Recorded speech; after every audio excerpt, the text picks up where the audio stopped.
Om Vishnu Padaya Krishna Prishtaya Bhutale Srimad Bhaktivedanta Swami Niti Namine Namaste Sarasvate Deve Gauravani Pacharine Nirvishesha Shunyavadi Prashatya Desha Tarine Jai Shri Krishna Chaitanya Prabhu Nityananda Sri Advaita Gadadhara Shivasadi Gaura Bhakta Vrinda Hare Krishna Krishna Krishna Hare Hare Hare Rama, Rama Rama, Hare Hare.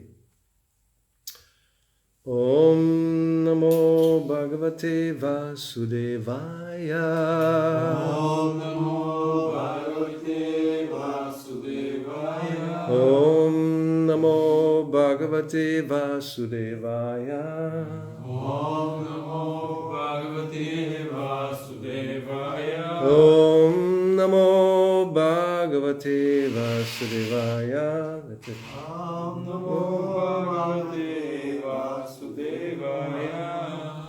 So we are reading from Srimad Bhagavatam, 3rd canto, chapter 29, explanation of devotional service by Kapila, text 32, translation purport by His Divine Grace, A.C. Bhaktivedanta Swami Prabhupada.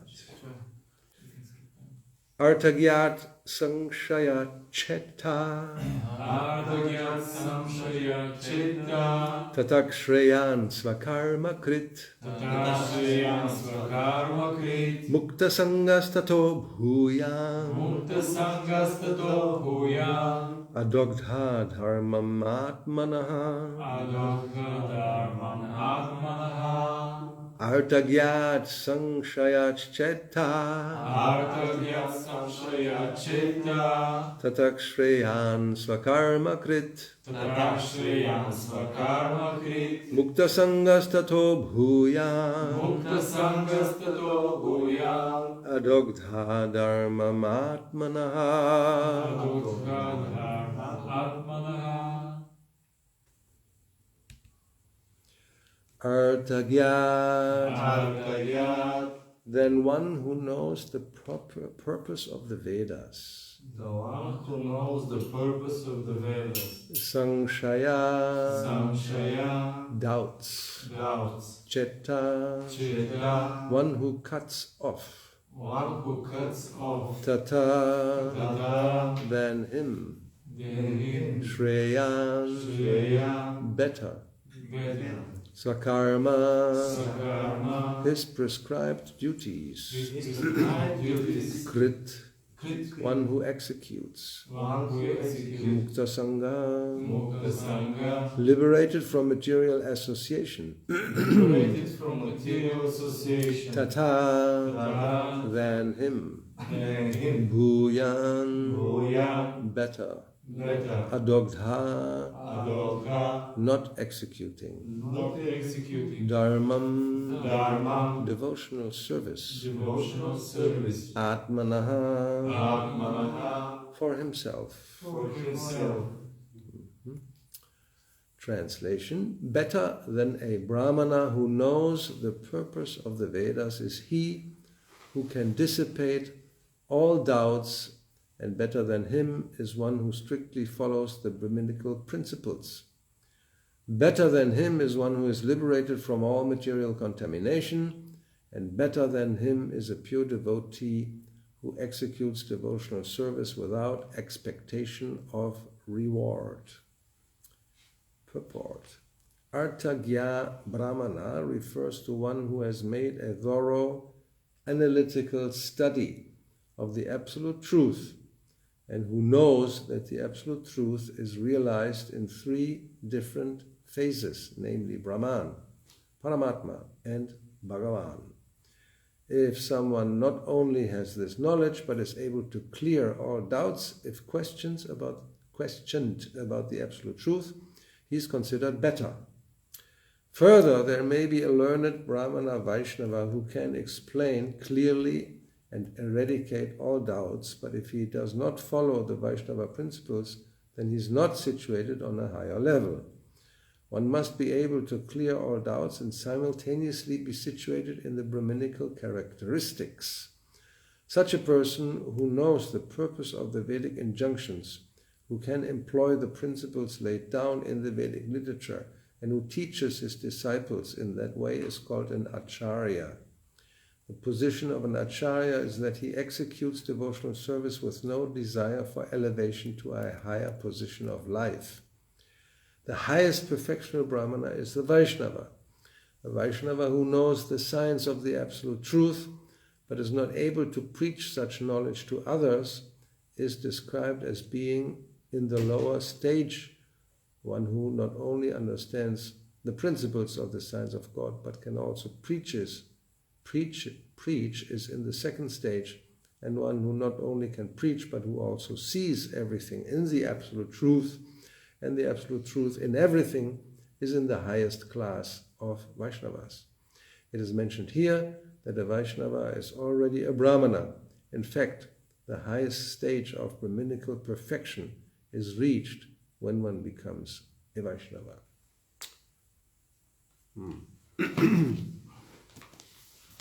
So,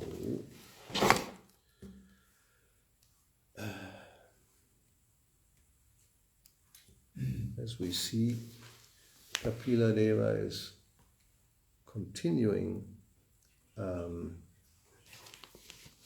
with dividing even the devotees, or in this case first the Brahmanas, in different levels, different categories. They're not all the same.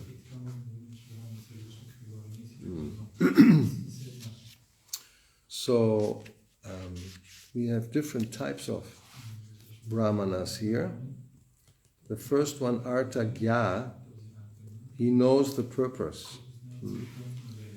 And Samshaya Cheta is one who can destroy doubts. If other person is doubtful, he can give good arguments so that the doubts are resolved. Then Shreya, better than that person, is Svakarma Krit, one who executes his prescribed duties. And then we have Mukta Sangha, somebody who was liberated from material contamination, the three modes, Sangha. And then Bhuyan Tato Bhuyan, better even than such a person, is Adogda Dharma. He doesn't execute Dharma to gain some benefit for himself. Which Rupa Goswami explains as Anya Abhilashita Shunya, no other desire, especially Karma Jnana Anavritam. There's no desire to gain something on the level of Karma or Jnana. It's Anakulyena Krishna Anushilanam. One only wants to please Krishna by his execution of service, not for himself. And that is Bhakti Uttama. That's the highest stage.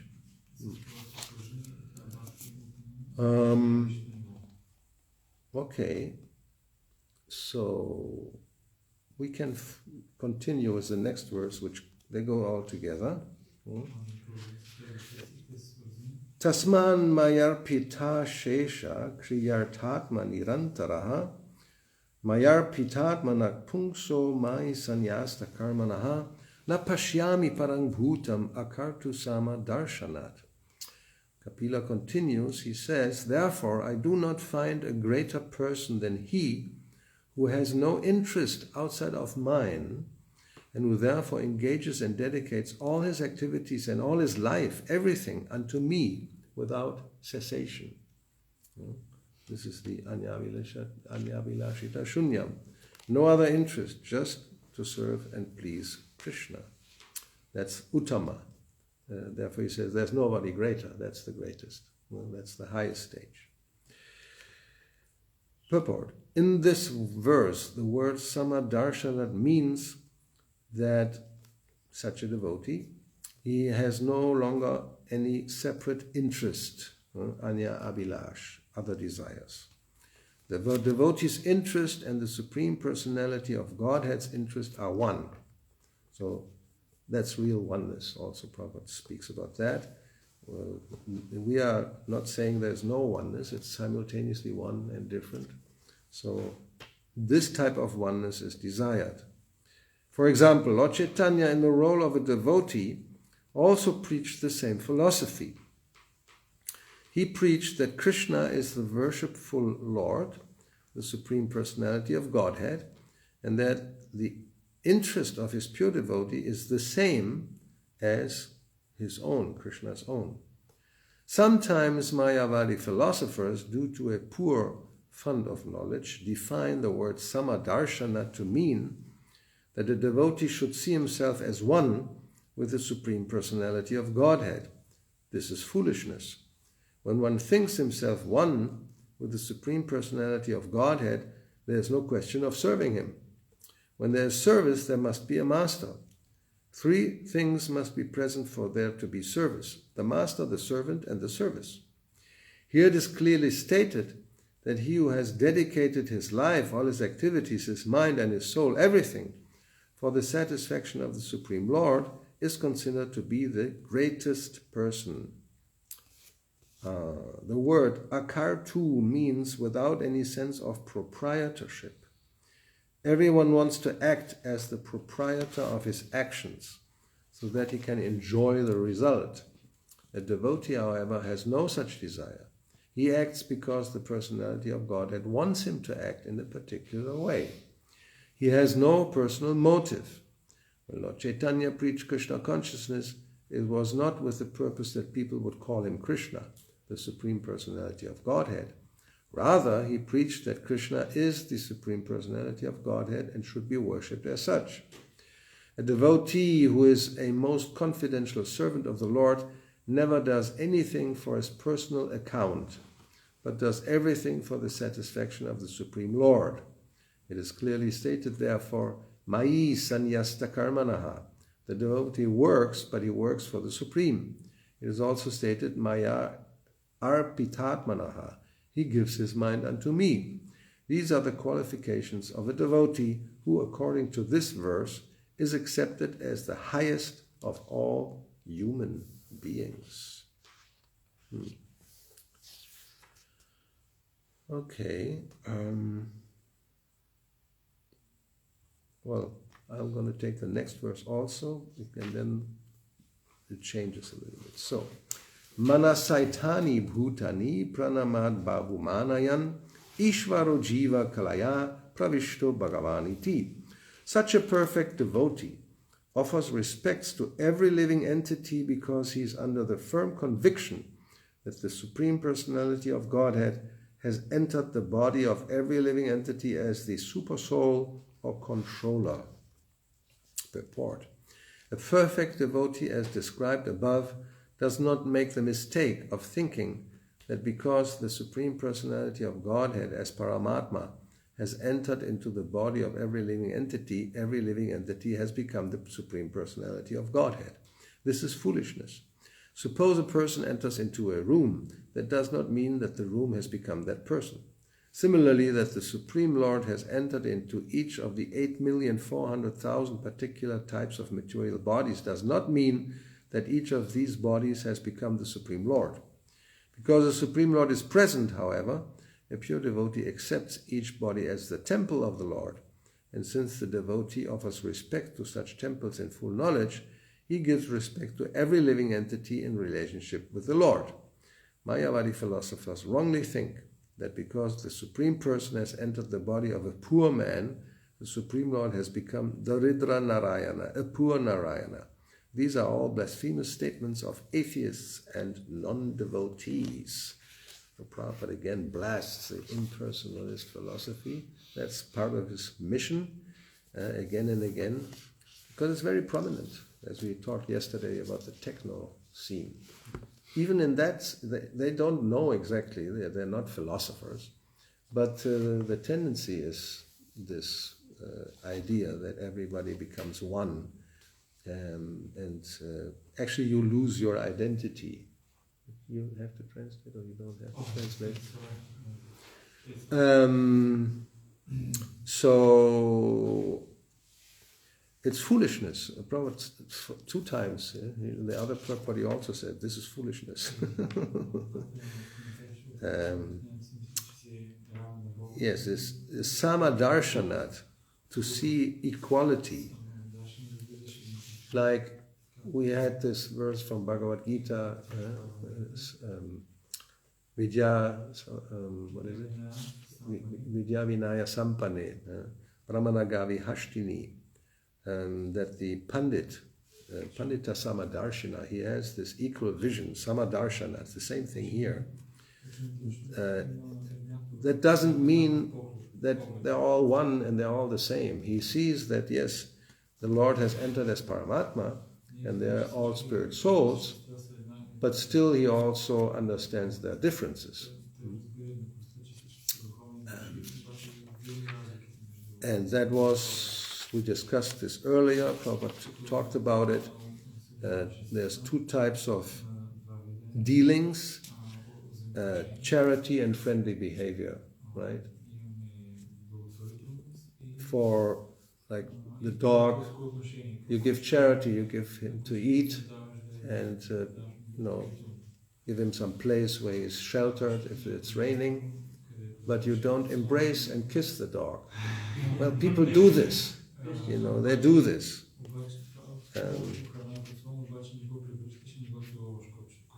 We saw the pictures, right? I put the picture. Yes, I did. Didn't I? I didn't? Anyway, I put it in the video, because then you can put inside. So they're kissing all kinds of animals. I put the picture of somebody kissing a hog, and the saliva is dribbling all over. Yes, I mean,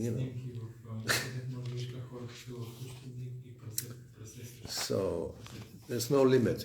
There's there was somebody in Africa kissing a camel. You can have a little snake, and the tongue comes out. I mean, why not? You love the snake. The snake loves you. So there's some exchange. But according to Kapila Deva and Srila Prabhupada's explanation, this is not the right way to act with this kind of living entity. You may be compassionate, charitable, but not, intimate, friendly behavior like that. So anyway, this samadarshana, the equal vision, has to be understood properly. That's what is emphasized here. Yes, even that argument, very simple argument, that when one thinks himself one, actually this Mayavadi oneness with the Supreme, then there's no question of service. There's no question of relationship. It's only one. How can, as one, you're only yourself. Imagine, you're in the desert, and there's nobody else, not even an ant, not even a dog, so not even a camel. So it's only you. You are all. Everything is you. Then what are you going to do? You're going to be bored in 5 minutes. Nobody to talk to, nobody to kiss. Even you don't have a camel to kiss. You can try to kiss yourself. You can take a mirror. But that's obviously doesn't work really. It's an illusion. So when there's talk of service, then there must be, as Prabhupada says, 3 things at least. The person who serves, the person who is served, and the service, the activity. So this oneness does not mean there's only one. It means the interest is one. It's all and the interest actually is the interest of the Supreme. So the devotee dovetail himself or herself to the desire of Krishna. That's one can even say that's the conclusion of Bhagavad Gita. In the beginning, there was a separate interest. Prabhupada uses that word, that the pure devotee doesn't have a separate interest.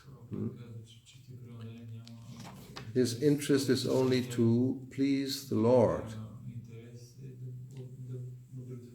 So in the beginning of Bhagavad Gita, we have the situation that Arjuna has a separate interest.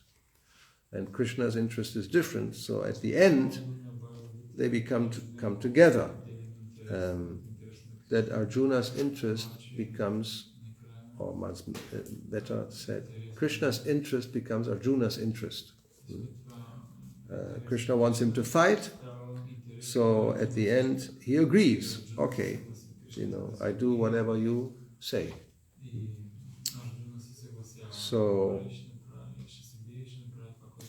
therefore here in the purport, Prabhupada says that a devotee is the most confidential servant of the Lord, and he never does anything for his personal account, but does everything for the satisfaction of the Supreme Lord. So that's the definition of pure devotee. Or again, here it says this, that the devotee, he acts because the personality of Godhead wants him to act in a particular way. He has no personal motive. He becomes an instrument.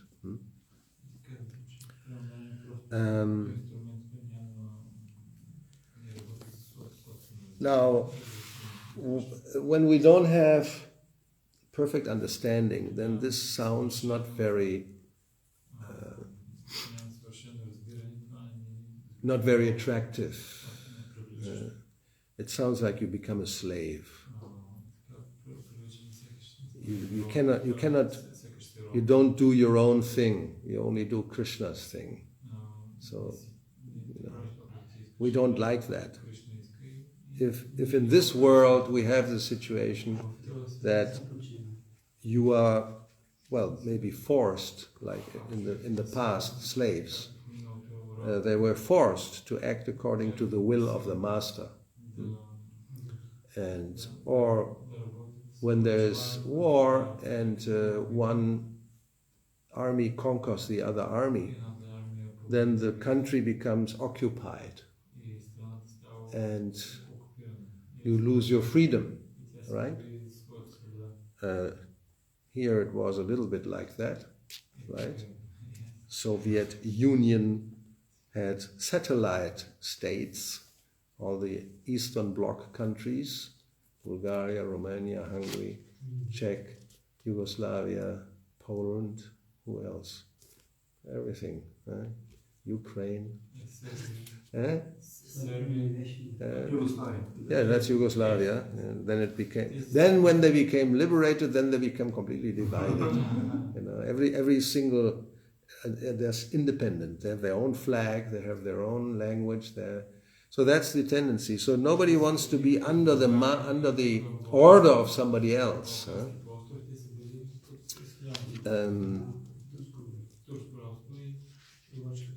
All the colonies, that's the history. At one point, the developed nations, especially England, France, Spain, they went all over the world and occupied other countries, and we called them their colony, right? And even practically until not long ago, there were some colonies still under the flag of another country, like Hong Kong, not long ago, finally, became a little independent. Now it's under China, so you never... but when the colonies, sometimes they started a rebellion to become independent, violent war, many people died, all for the sake of becoming independent, right?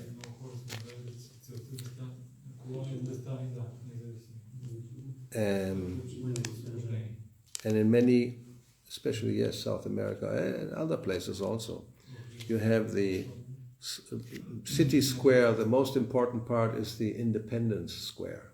And then sometimes it's the statue of the Liberator also there. So it's celebrated as having liberated the country from the oppression, the master.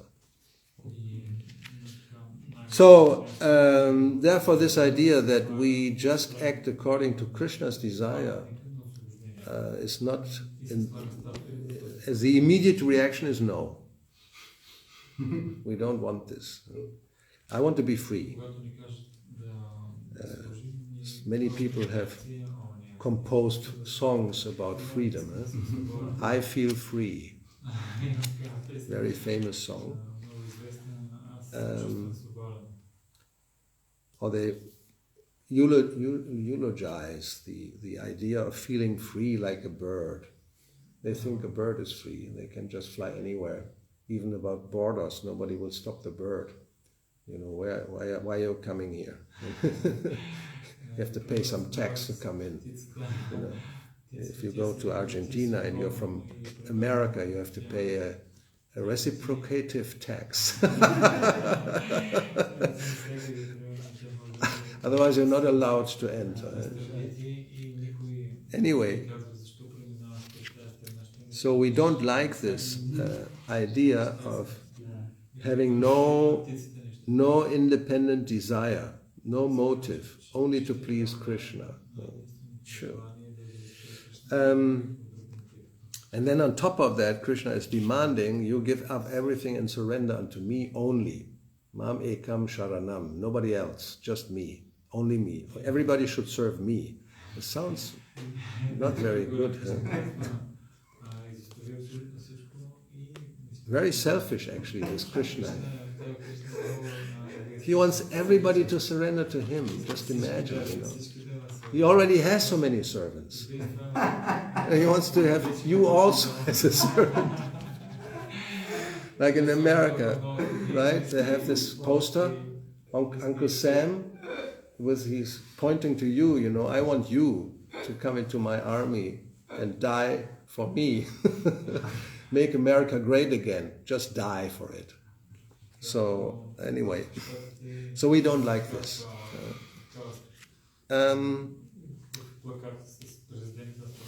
But actually, and that is explained, to act as Krishna's servant, to be Krishna's servant, that's our real self-interest.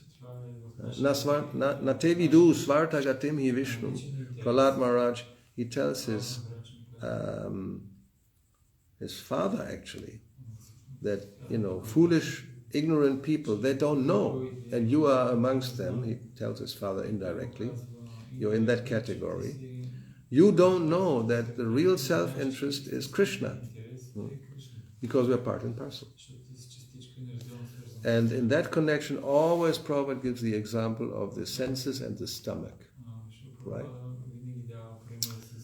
That the stomach, he is providing the whole body with energy when he gets food, right? And therefore it's the interest of the hand to put some food into the stomach. And all the other senses also, the legs, they go, they work, you work, your brain, everything. What is the ultimate goal? To put something into your stomach.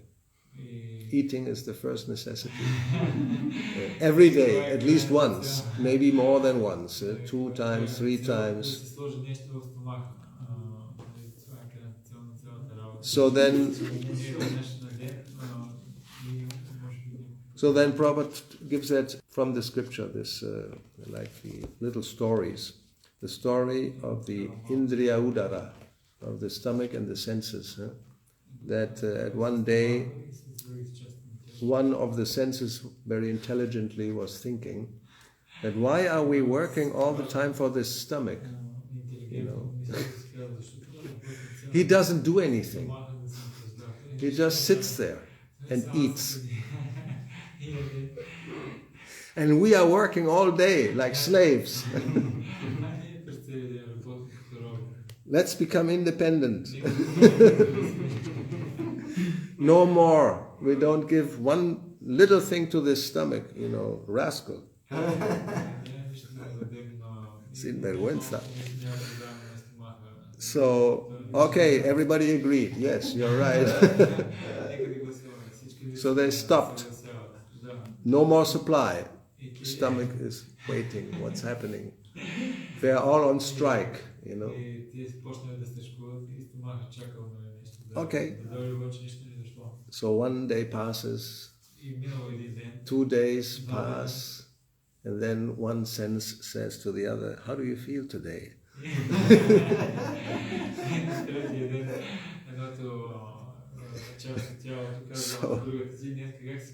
So the leg said, "I can't walk anymore, We're just going to stay here and we can't go anywhere. The hands, I can't lift." So everybody became weak. And so they thought about it and said, "Well, we'll see what happens if we give again to the stomach." And actually, when they started to put food, then suddenly everybody became enlivened and could continue their lives, right? So actually the self-interest is the service to the stomach. Yeah? You want to be strong and feel good, then you have to serve the stomach. There's no other way. What to do? Yeah, if you say, "Well, why do I have to put it in here?" And I just put, in here. No, that Prabhupada also said there's 9 holes in the body. Only 1 hole you have to put in the food. So, because we are so intelligent, we think, why does it have to go there? You telling me put it into the mouth. No, I put it into the nose, Or you can put it into the rectum. That's not the process. No, it's not. That's not the process. Sorry, It has to go through the mouth. You like it or you don't like it, So actually we are servants of Krishna. So you like it or you don't like it. That's the situation. Because for some reason we are his parts and parcels. You may say, "I haven't chosen to be part and parcel of Krishna. Why do I have to serve him? I don't want to." But that's your nature. What can you do? It's too late.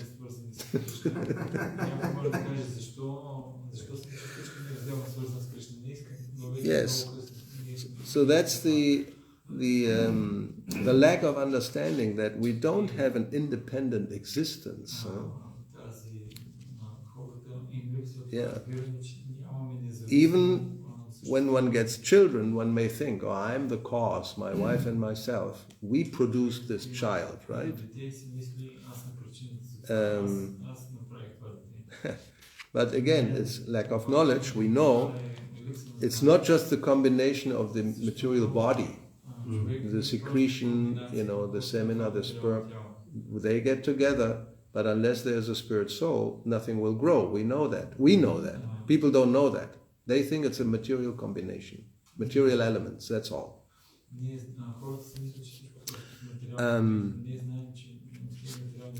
But also in this regard, simple example Prabhupada gives, that when the child is, now you become pregnant and the child grows in the womb, sometimes it happens, it actually dies within the womb, right?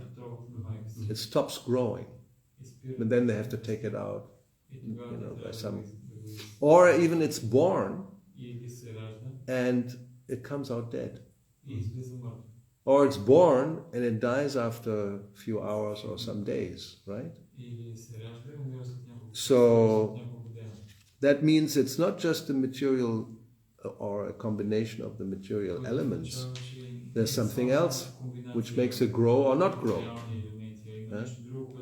So when the spiritual spark is present, then the body develops and grows. If it's not present, it stays as a baby, dead baby. That's all. So that spiritual spark, that is a part and parcel of Krishna. You cannot create that. We can create a body. We have done it. We, as spirit souls, we enter into some womb. We get all the different materials supplied, earth, water, fire, air, in different forms.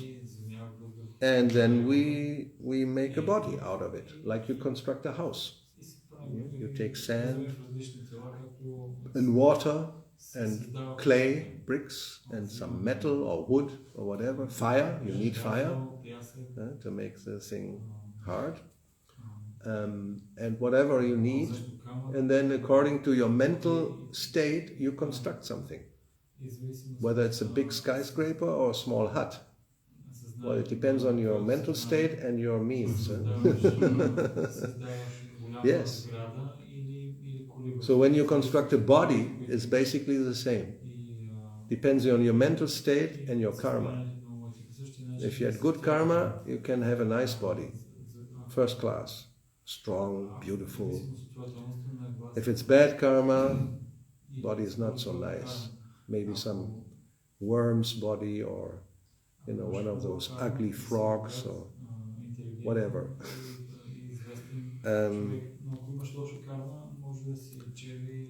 So there's no independence. The spirit soul is eternally part and parcel of Krishna. Mamaivangsha jiva loka jiva bhuta sanatana. That you cannot change. And the constitutional, natural relationship is to be his servant.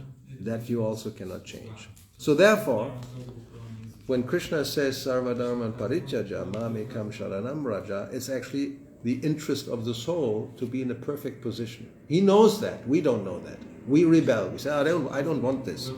But Krishna knows, this is your self-interest. Don't be a fool. Just surrender unto me and everything will be all right. So that's the choice we have. Okay. Srila Prabhupada ki jai, Grantara Srimad Bhagavatam ki jai, Sri Gauritai Gaura Bhakta Vrinda ki jai, Hare Krishna.